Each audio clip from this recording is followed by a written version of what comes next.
Hey, what's happening everyone? Good morning, Pragmatic Addict here. Obviously this video's a little bit late, just a little bit, than I would normally put up a Creep Tapes episode. Yesterday was Thanksgiving.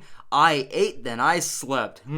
But the second the holiday was over, second I woke up, of course, new Creep Tapes episode, we're gonna get right into it. So this episode is much different than anything we've ever gotten in Creep. This episode is actually inspired by the movie Saw, so much so that I actually saw in an interview that they filmed this episode at the same location as I believe the first movie. He's always looking around for locations and things like this, and he's like, guys, I found the room they shot Saw in. We can shoot in the room.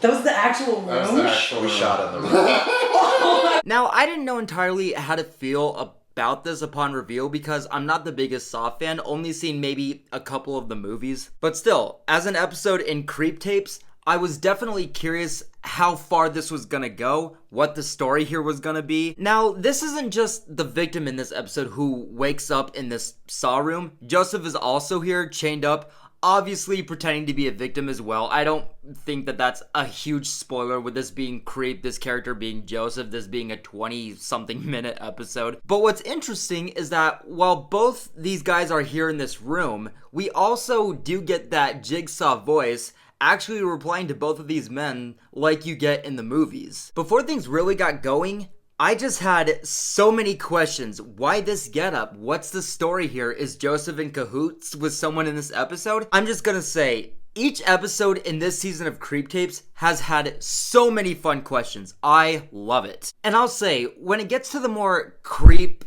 feel of this whole thing, this is without a doubt the funniest episode we've gotten yet. I don't know if anybody else has ever felt like this with Joseph in this franchise, where when he has those moments as a perfectionist, where when things don't go as planned, he just kind of throws his tantrums. I kind of tend to give in and just kind of feel bad for the guy just because that performance is so fucking fantastic. Because I don't think that this is much of a spoiler at all again, but once it's revealed that Joseph is obviously behind all this, Joseph does hit that break moment while still being in this getup as this other victim and just starts spilling a bunch of shit that no victim in this scenario would realistically be able to do. Because up to this point, while he's pretending to be the other victim, trying to solve these puzzles with this other guy, well, it's about at this moment where DePlace's character just blatantly says, "Do you know what saws are for?" No, of course you don't, because you, my friend, are kind of a moron. And it's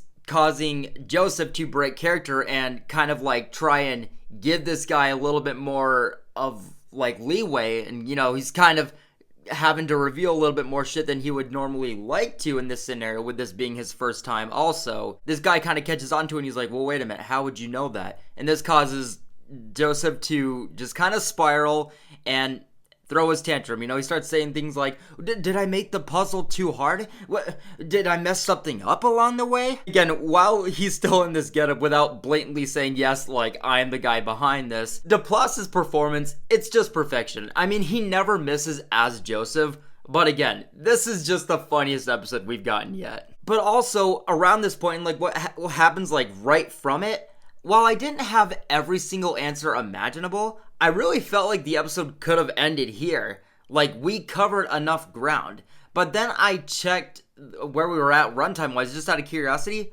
We were only at 15 minutes. We still had, like 10 minutes or so left. And I was just kind of baffled, wondering what might be left to cover. And I'll say, it does have twists that you won't be expecting, like, from here on out. Nothing huge, but just more answers that I didn't think about. Again, twists that were very fun, still creep, but were different enough. And the actual closer of the episode, there is a solid amount of tension as far as what this guy's fate may be, with just the setting, tone of it all, where this moment in general may very well be the scariest sequence we've gotten in the Creep Tapes period so far. It's the funniest tape yet, with quite possibly the scariest sequence yet. I'm definitely giving this episode a positive review. Alright, halfway done with this season of Creep Tapes. Every episode has been a fucking banger, guys. Every episode.